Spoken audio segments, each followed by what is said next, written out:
প্রথম স্নরকেলিং, প্রথম অভিজ্ঞতা, এবং অবশ্যই তার সাথে এই যে এটা পড়তে হবে। আমার এতটা পরিমাণে ভয় করছে, মানে আমি ঠিক বলে বোঝাতেই পারবো না আমার কতটা ভয় করছে। ও ভাই পায়ে যেন কি লাগছে ভাই।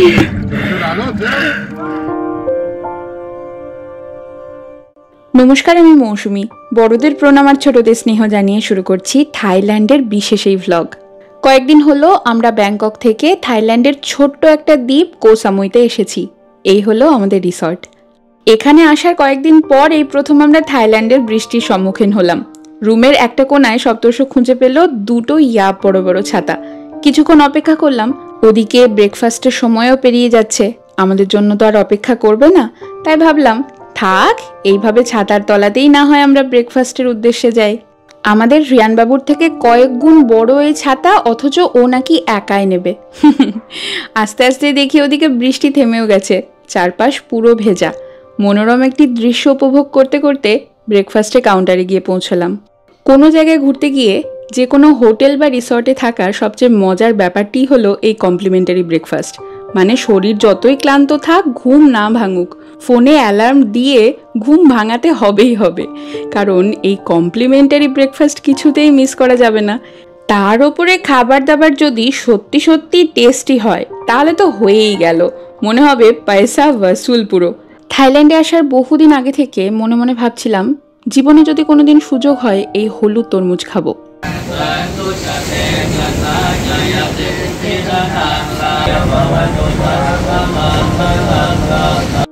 হলুদ তরমুজ খেতে খেতে নিজেকে লাকি মনে করছি, আর ওদিকে দেখি আর একটা সুযোগও পেয়ে গেছি। জীবনে এগুলো তো মিস করা যাবেই না। চোখের সামনে দেখতে পাচ্ছি কি করে থাইল্যান্ড স্টাইলে বিয়ে হচ্ছে। আমাদের এই হবু দম্পতিরা এই রিসর্টেই উঠেছেন থাকার উদ্দেশ্যে। সেখানে হয়তো মনস্থির করে এসেছিলেন থাইল্যান্ডের স্টাইলে বিয়ে করবেন। সেই বিয়েতে আমিও খানিকটা অংশগ্রহণ করলাম। এই যে গোলাপের পাপড়ি ভেজানো জল ওনাদের হাতে দিলাম শুভকামনা স্বরূপ। বিবাহের অনুষ্ঠান সম্পন্নের পর দেখা গেল দুজনের চোখেই আনন্দাশ্রু। হয়তো এই দুটো মানুষের পুরনো জীবনে অনেক কিছু ঘটে গেছে, হয়তো জীবনটাকে নতুনভাবে দেখার আশায় এইভাবে বিয়ে করতে এসেছেন দুজন। কি রোমাঞ্চকর, তাই না? আর সবচেয়ে আশ্চর্যের বিষয়, যে সকল মানুষরা ওনাদেরকে আলিঙ্গন করছেন বা ওনারা যাদেরকে আলিঙ্গন করছেন তারা কিন্তু কেউই একে অপরের পরিচিত নন, কিন্তু ভালোবাসা এইভাবেও ছড়িয়ে দেওয়া যায়। হলুদ তরমুজ এনেছি, জানো তুমি? খাবে? হলুদ রাঙা তরমুজে মা আর ছেলে মনোনিবেশ করলাম। তারপর প্রস্তুতি পর্ব নিতে হবে আর একটা সফরের উদ্দেশ্যে। জীবনে প্রথমবার এমন একটা অভিজ্ঞতা হতে চলেছে। ছেলে আর বরকে রিসর্টে রেখে আমি বেরিয়ে যাচ্ছি একাই ওই মিনি বাসে উঠবো বলে। কেন? কারণ ওই যে প্রথমবার স্নরকেলিং করব। হাতে কয়েকদিনের সময় নিয়ে এসেছি, রোজই কোথাও না কোথাও বেরোচ্ছি। আমরা বড়রাই ক্লান্ত হয়ে গেছি, সেখানে আমাদের ছোট্ট রিয়ানবাবু। সপ্তর্ষ বলল আমার না ভীষণ ল্যাদ খেতে ইচ্ছে করছে, আজকের এই স্নরকেলিংয়ের এক্সপিরিয়েন্সটা প্লিজ তুমি একাই করে নাও, রিয়ানকে না হয় আমি হোটেলে বসেই দেখি সারাদিন। ওদিকে আমাদের আজকের এই জার্নিতে বেশ অনেকগুলো বাচ্চা কাচ্চা এসেছিল, তাদের দেখে আমি নিজেকে সংবরণ করতে পারলাম না। গাড়িতে দুটো বাচ্চা এসছে, তারা গান করছিল গুনগুন করে, যে গানগুলো আর্যও করে। নতুন জায়গায় সপ্তর্ষ আর আর্যকে ছেড়ে এসেছি, খুব মন খারাপ করছে। আমি আর্যকে ছেড়ে মানে প্রথমে আমি বললাম ঠিক আছে চলো, কিন্তু এখানে এসে ভালো লাগছে না। বিশেষ করে ছোটো ছোটো আরও বাচ্চা এসছে তো, ও আসলে ভালো লাগতো। অনেকের কাছে এই ব্যাপারটা ভীষণ বোকা বোকা লাগতে পারে, এইটুকুনি সময়ের জন্য বাচ্চাকে ছেড়ে গেছো তো কি হয়েছে, কিন্তু আমি ভীষণ পরিবার কেন্দ্রিক একটা মেয়ে। আমার কাছে সব কিছুর আগে পরিবার। মাত্র কয়েক ঘন্টার জন্য এসেছি, কিন্তু আমার মাথাতে ঘুরছে সপ্তর্ষ আর আর্য ঘরে কি করছে, ওরা আমাকে মিস করছে কিনা। আমি তো ওদেরকে প্রবল মিস করছিলাম, মানে বলে বোঝাতে পারবো না ঠিক কতটা। আমরা জুতো খুলে ওই তক্তার ওপর দিয়ে হেঁটে চলে এসেছি আমাদের বোটে। এই তো এক্ষুনি বোট ছেড়ে দেবে,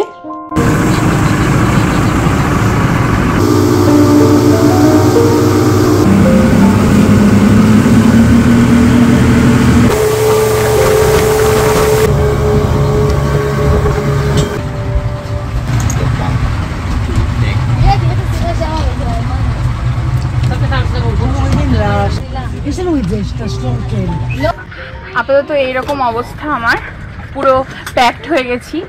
এরকমভাবে মাছ সমুদ্রে একবারই নেমেছিলাম আন্দামানে স্কুবা করতে, আর এইবার দ্বিতীয়বার স্নরকেলিং এর উদ্দেশ্যে। প্রথম স্নরকেলিং, প্রথম অভিজ্ঞতা, এবং অবশ্যই তার সাথে এই যে এটা পড়তে হবে। ভয় লাগছে, বেশ ভালোই ভয় লাগছে, খানিক নয় অনেকটাই ভয় লাগছে, কিন্তু আমরা করব জয় নিশ্চয়। আর এখানে এরা ছোট ছোট বাচ্চা নিয়ে কিভাবে চলে আসে, কোন দিক দিয়ে নামবো, কি করব। ও বাবা, অলরেডি আমাদের এই মাসিমা নেমে পড়েছেন। মাসিমার বিশাল সাহস বলতে হবে ভাই, এই বাচ্চাগুলোর সাহস দেখো ভাই, এদেরকে দেখে মনে হয় যে হ্যাঁ। কি হলো, কাঁদছে কেন? এমা কাঁদছে কেন? What happened? What happened? Is she okay? She's okay. Okay, okay, okay. মায়ের কিছু ভয় নেই, আমি আর কি ভয় করব ভাই। এটা হলো মা, মায়ের ভয় করছে না, বাচ্চা ওদিকে কাঁদছে, আর আমরা নিজেদের বাচ্চা কাচ্চা নিয়ে যা তুবু করি।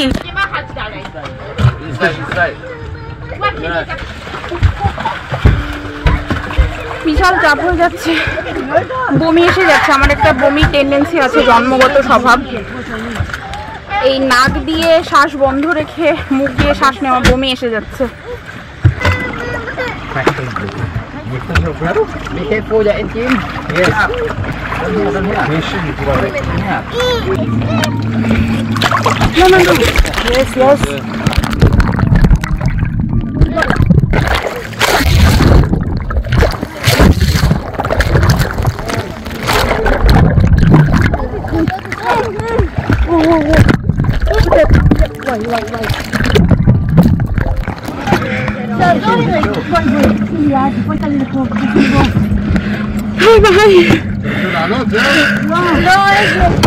এটা কি করতে আসছি?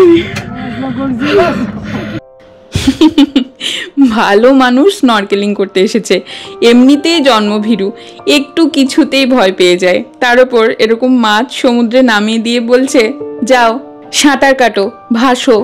আমার ক্ষেত্রে তো আর ওই ভাসো শব্দটা প্রয়োগ হবে না, আমার ক্ষেত্রে হবে ডোবো। মানে কি বলবো, এখন আমার হাসি পাচ্ছে, কিন্তু সেই মুহূর্তে মানে কি পরিমাণ যে ভয় পেয়েছিলাম, মানে ভাষায় প্রকাশ করে উঠতে পারবো না। যেখানে আমি নিজেকেই সামলাতে পারি না, মানে ঠিকমতো সাঁতারটাও জানি না, আর জানলে পরে ওই সুইমিং পুল অবধি, আর এরকম একটা সমুদ্রে এসে মানে অসম্ভব ব্যাপার, সেখানে আবার আরেক হাতে ক্যামেরা, মাছেদের ভিডিও করব বলে অবস্থা দেখেছো। আর এইখানে দেখো বাচ্চাটা এইভাবে বাবার পিঠ ছাড়া হয়ে পড়ে যাচ্ছে, মা বাবার কোনো হুঁশই নেই, আর আমি শুধু তুলনাটা করছিলাম। এই মুহূর্তে মৌসুমীর অবস্থা ছড়িয়ে 36। ভাই যা চাপ খাচ্ছি, মনে হচ্ছে ডুবে যাবো। কি করবো, কি করে এই চাপটা কাটাবো বুঝতে পারছি না, আমার অবস্থা একেবারে বেহাল। আমাকে বলছে আমি মরে যাব না, আমার তো মরার ভয় করছে রীতিমতো। আমাকে বলছে আমাকে সাথে নিয়ে সাঁতার কাটবে। Hi, where are you from? England. Oh wow. And you? I'm from India. India. Yeah. Nice. Okay, so I will jump, right? No, go backwards and don't jump. It's too shallow. Okay. It's not deep. Okay, so Wait 1 minute. okay. Oh, there are so many fishes. And then just let yourself go. Calm down, right? You're fine. You're floating. You have your jacket. Yeah. You're all good. Okay. You're all good. I'm good. So, Okay.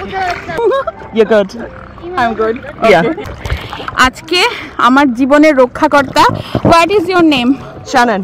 Shannon. Okay, Yeah. Shannon আমার জীবন বাঁচাচ্ছে, মানে অভিজ্ঞতাটা আমি পাবো না যদি Shannon না আমাকে। Thank you Shannon. I'm just gonna let you go to put this on for 1 second. You're okay. Your jacket. You're not gonna sink. Okay, Trust yourself. You have your jacket. Okay You're okay. Okay okay. Shannon please don't leave me. I'm not gonna leave you. ভীষণ লজ্জাজনকভাবেই বলছি, please আমার মতো কেউ এত ভীতু হয়েও না। তবে হ্যাঁ, একটা কথা, ভয় পেলেও আমি কিন্তু পিছিয়ে যাইনি, ক্রমাগত চেষ্টাটা করে যাচ্ছি। একবার উঠছি আবার নামছি, তবুও চেষ্টা ছাড়িনি, কারণ একটা মাত্র জীবন, অভিজ্ঞতা তো সঞ্চয় করতেই হবে। ভয় পেয়ে যদি না করি সেটা তাহলে কি হয়? আমার এতটা পরিমাণে ভয় করছে, মানে আমি ঠিক বলে বোঝাতেই পারবো না আমার কতটা ভয় করছে।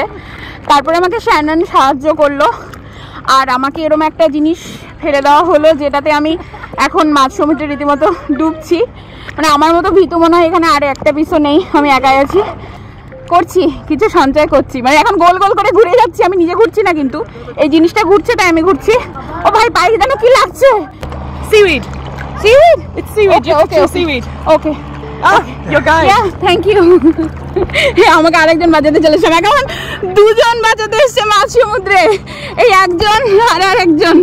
বাপরে, আর আমি অনেক দূর চলে এসেছি, ওইখানে বোট, মানে আমার যা ভয় লাগছে ভাই। যাকে আমি নিজেকে এই বলে শাবাশি দেব যে আমি চেষ্টা করেছি, চেষ্টার কোনো বিকল্প নেই। তারপরে তো এতগুলো মানুষ আমাকে বাঁচাতে চলে এসেছে, এই মুহূর্তে গাইড বলল ক্ষমা দিন, আপনি প্লিজ ওপরে উঠে আসুন, আর করতে হবে না। এবার চলুন আমরা নতুন আর একটা আইল্যান্ড ঘুরতে যাই। তার আগে একটু সপ্তর্ষকে দেখাই। মৌ চলে গেছে এখন পিগ আইল্যান্ডে স্নরকেলিং করতে, আমি আর আজকে এখন এই রুমে। আমরা এখন আছি এখন জাকুজিতে, এই যে ছেলে, আমরা এখন দুজনে মিলে এখানে। কইস না, পরে কথা বলছি, পরে পরে। বাপ ছেলে যে রুমের মধ্যে এত মজা করছে তা কে জানতো। ওদিকে আমাদের বোট এসে পৌঁছেছে নতুন আর একটা দ্বীপে, যার নাম কো মাটসাম, যেটাকে আর এক ভাষায় বলা হয় পিগ আইল্যান্ড।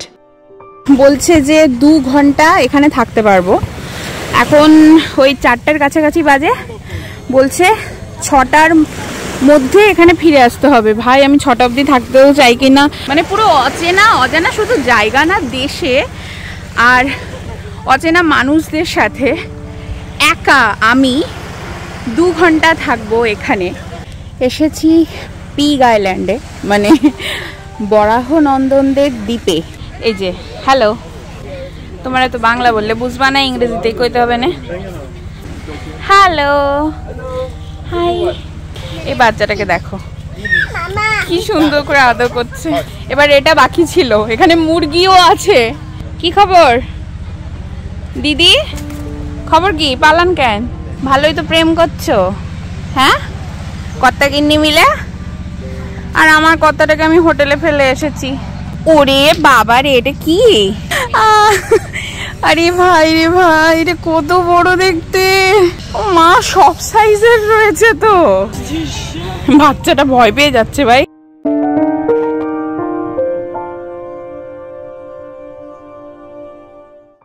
এই বড়গুলো এক একটা পিস একটা মানুষকে যদি গুঁতো মারে, ওই গুঁতোতে এই মানুষ উড়ে চলে যাবে।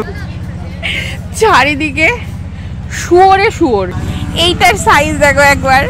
এই যে এই পুচকেটা, আর পুচকে কোথায় পালাস? এই পুচকে গুলোর দৌড় বেশি। আয় পুচকে, আয় কোথায় পালাস? আয় দাঁড়া দাঁড়া দাঁড়া। কি ভাই, এটার কি সাইজ? এটা একেবারে এইটুকুনি মিনি মিনি। আকাশের অবস্থা এখন এইরকম, মেঘ করেছে, আবার এই দিকটাতে হালকা রোদ্দুর। মেঘ আর রোদ্দুরের ঘন ঘটায় এতগুলো প্রাকৃতিক সৌন্দর্য, এতগুলো প্রাণীকে সাথে নিয়ে অচেনা দেশে একা আমি এদিক ওদিক ভেদিক ঘুরে বেড়াই। এটাই বাকি ছিল। এইরকম একটা, একে তো আমি একটা ভীতু মানুষ, একা আছি, তাতেই আমার নানা রকম চাপ লাগছে। তার উপর শুরু হয়ে গেছে এইরকম ওয়েদার, বৃষ্টি পড়ছে, টুপ টুপ করে পড়া শুরু হয়ে গেছে। মানে এইরকম ভীতু মানুষদের জন্য আর কি দিতে পারে প্রকৃতি উপহার, আর কি দিতে পারে?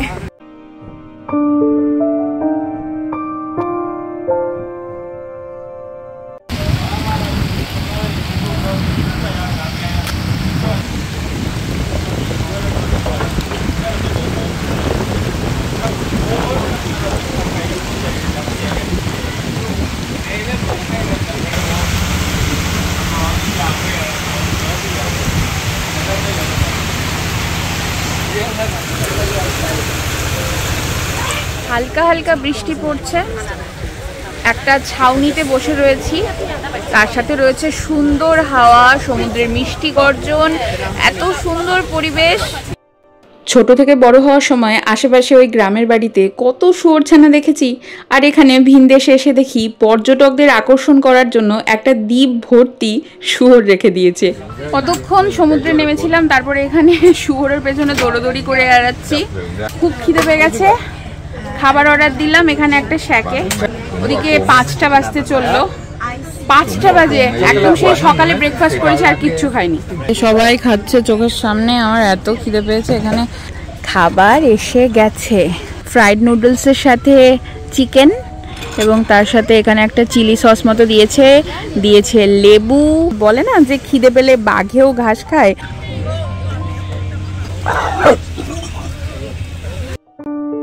আমার খাবারও শুয়োর খেয়ে নিল। খাওয়ার সময় চারপাশ থেকে এমনভাবে অ্যাটাক করেছে, ভয়ে ছুঁড়ে ফেলে দিয়েছি প্লেট। ওই যে চারিদিকে এই কুকুর আর আমাদের শূকর ছানাদের এতটাই বেশি অত্যাচার, মানে খাবার সহ্য করতে পারলো না, এমনভাবে চারিদিক দিয়ে ঘিরে ধরলো। আর আমার তো আছেই, আমি ভীষণ সাহসী মানুষ। আমি বসে আছি, চেয়ারের চারপাশে ঘিরে ধরেছে। আমি উঠে পড়েছি, মানে প্রথমে তো চেয়ারের উপরে পা তুলে বসলাম, তারপর উঠে বসেছি, তাও দেখি আমার ছাড়ছে না। সামনের ওই বিদেশি দুজনকে দেখো, শুয়োর বালিতে মুখ গুচ্ছে, তাতেও ওদের আনন্দ। সমুদ্রে নেমেছিলাম, সেই ভেজা জামা কাপড়েই আছি, মানে ঠান্ডাটা যে বাঁধবে জম্মের সেটা বুঝতেই পারছি। এইরকমভাবে একা হেঁটে বেড়াচ্ছি, খাবারটাও খেতে পারলাম না, সেটাও ফেলে দিতে হলো, খালি পেটে বসে রয়েছি। তারপরে সূর্য অস্ত যাবে করছে, ভালো লাগছে না। সপ্তর্ষি আর আর্যর কথা ভীষণ মনে পড়ছে। চারপাশে সবাই ফ্যামিলি নিয়ে এসছে, এটা দেখে আরও বেশি মন খারাপ করছে। সময় যেন কিছুতেই পার হচ্ছে না, মনে হচ্ছে কখন ফিরে যাব, কিন্তু এখনও অনেকগুলো স্টেপ বাকি রয়েছে। ভাই, বিদেশিদের না আলাদাই জোশ জীবনে, ওরা চায় গাটা পুড়ে যাক। আমার সামনে একজনকে দেখলাম, ওর বলছে যে আমার বাচ্চাদেরকে সানস্ক্রিনও মাখায়নি, কারণ সানস্ক্রিন মাখালে ঠিকমতো ট্যান পড়বে না। দেখলাম তাদের বাচ্চাগুলোর পুরো সানবার্ন হয়ে গেছে, তো সেটা বলছে ইটস ওকে। মানে আমরা কত কনসার্ন থাকি যে আর্যকে বেশি করে সানস্ক্রিন মাখাবো যাতে কিছু না হয়, এটা না হয়, ওটা না হয়। আরে এরা এত কুল। এই যে আমার বাড়ি যাওয়ার তারা, সবাই দেখো নিজের মতো করে কি সুন্দর সময় কাটাচ্ছে।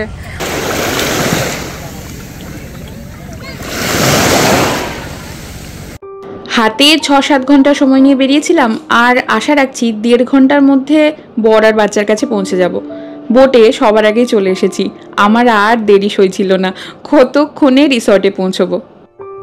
অবশেষে বাড়ি ফেরার গন্ধ পাচ্ছি।